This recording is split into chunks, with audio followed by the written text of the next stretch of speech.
Falando do Milan, cara, a temporada é bizonha do Milan, né? Agora a gente pode confirmar, a temporada é muito ruim do Milan. Nono lugar, foi eliminado pelo PSV numa falha grotesca do Theo Hernandes, assim, na fase de playoff da Champions. Pô, mas ganhou a Supercopa, não perdeu o Clássico, mas assim, muito pouco pro Milan.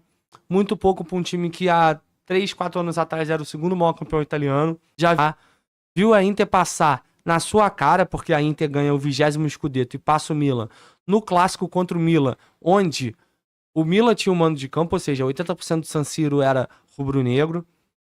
Então, assim, para um time que tem 7 Champions, 19 ligas italianas, cara, você só ir para uma final de Copa Itália é muito pouco. Muito pouco. Só comemorar uma Supercopa. A Supercopa da Itália é legal e tal.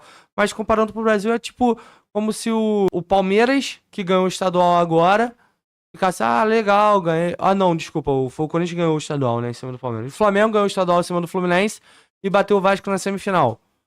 Legal. Aí o Flamengo sai hoje na fase de grupos da Libertadores. Uma merda. Mesma coisa o Milan. Entendeu? Então, muito pouco pro time do Milan. Tem um elenco bom, beleza, mudou de treinador no meio da temporada. Acho que o Sérgio Conceição deveria continuar. Acho que algumas peças deveriam continuar no Milan. Só que assim, por exemplo, algumas contratações, como a do João Félix, rodou nos últimos 2 anos, ele disputou, ou ele foi contratado por 5 equipes diferentes, em 2 anos. Aí tu vai lá e contrata o cara.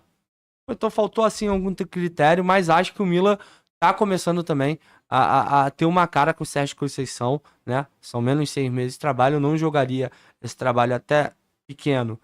E, querendo ou não, se você só fizer o recorte do Sérgio Conceição, foi ok, fora, mas no geral, na temporada, a gente vai fazer isso nas nossas tier lists, a temporada do Milan foi pífia.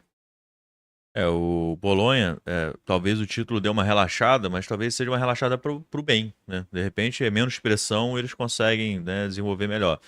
O Matheus falou sobre a questão do Thiago Motta, né? E talvez tenha sido o Bolonha que potencializou o Thiago Motta e não o contrário. Isso acontece, por exemplo, no Brasil, teve muito essa questão do Thiago Nunes no Atlético Paranaense, né? Todo mundo achou que o Thiago Nunes fez um trabalho fantástico. O Thiago Nunes saiu e morreu no futebol. E o Atlético Paranaense chegou em final da Libertadores depois. Foi rebaixado, né? Acontece, mas teve vida após Thiago Nunes no Atlético Sim. Paranaense.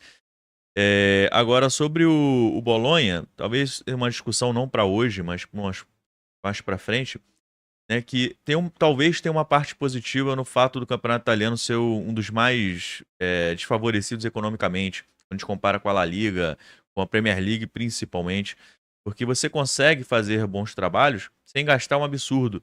E aí você vai falar, mas pô, isso é pontual. Cara, a própria Inter faz um trabalho muito bom mediante o que se gastou.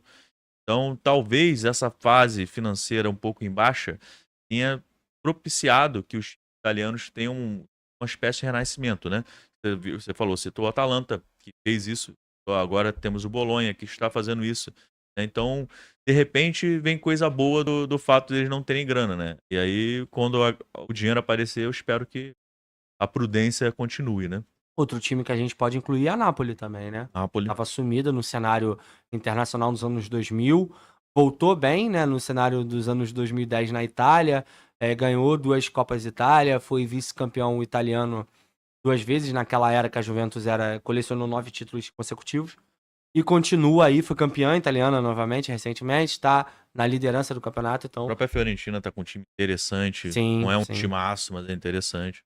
Então aí tá. É bom também, eu já falei isso algumas vezes aqui, né? É bom ver a Itália voltando a ser competitiva e ser protagonista no cenário internacional. Até porque todo fã de futebol que tenha mais de 20 anos, 22 anos, cresceu sob a batuta do campeonato italiano, que era o maior campeonato até o Calciopoli lá em 2006.